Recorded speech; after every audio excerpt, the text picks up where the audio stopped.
Travis, going back to your time in Newmarket 3 seasons ago, you've been able to play in 58 postseason games. How has that enhanced your development as you get set to make the jump to this level? Yeah, I mean, I feel like it really enhanced it.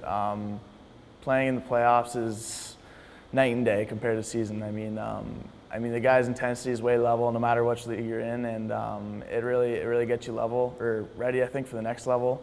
So playing with my teams that have had lots of playoff depth has really helped me. Plus 58 in your 2 seasons at Erie, and you know, critics can say, hey, look at all the offensive weapons Travis gets to play with, but there's been a real emphasis on 200 feet of ice, hasn't there been, for you, and play inside the D zone?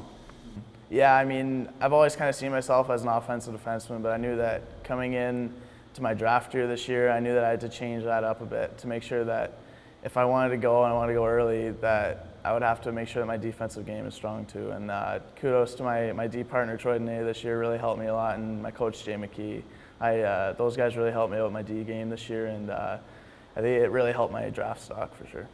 That led my next question. What is assistant coach Jay McKee meant? He was a great shot blocker in his time, but he was a steady force back there.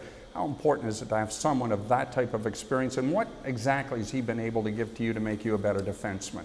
Oh, the amount of things I learned from him this year were outstanding. I mean, the guys at our level they know how to play hockey, but it's the difference between the great players and the guys that just play OHL or play junior is just the little things. I mean, the little tricks that he taught us, like different shot blocking methods, different things in the corner, in front of the net to get a guy out of the front. It really helped me as an individual, but I'm sure our whole D corps this year. As you make the jump, how is your foot speed, especially at the OHL level, enhance what you're able to do in terms of gap control? It helps me a lot. I feel like it's one of my top assets. Being not a 6'3", 6'4" defenseman, I need to make sure my feet are quick, and doing lots of ladder drills off the ice and on the ice drills to help that it really helps me on the ice to especially defend against the bigger, stronger guys. You love a challenge, and I look back to your minor midget year, and I think you broke your collarbone twice. I mean, that mentally, beyond physically, had to really be a challenge for you. Yeah, for sure. I mean, it was a pretty tough time for me and my family when I broke my collarbone twice. I didn't play even half the games in that season, so it was pretty nerve-wracking, especially in the year that I was in. But I mean, it's adversity, and you learn from that, and any adversity I face throughout my career now is I'm gonna understand a little better and know how to approach it. Erie may have taken a gamble on you. You're drafted late. Did that only serve to motivate you as you went to your first OHL camp?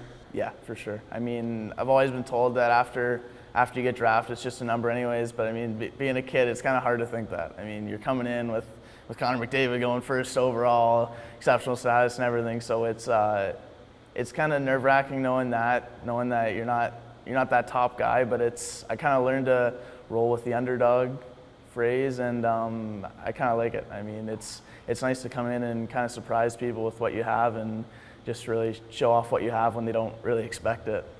How difficult was last September? Hand and foot injury certainly slowed your start.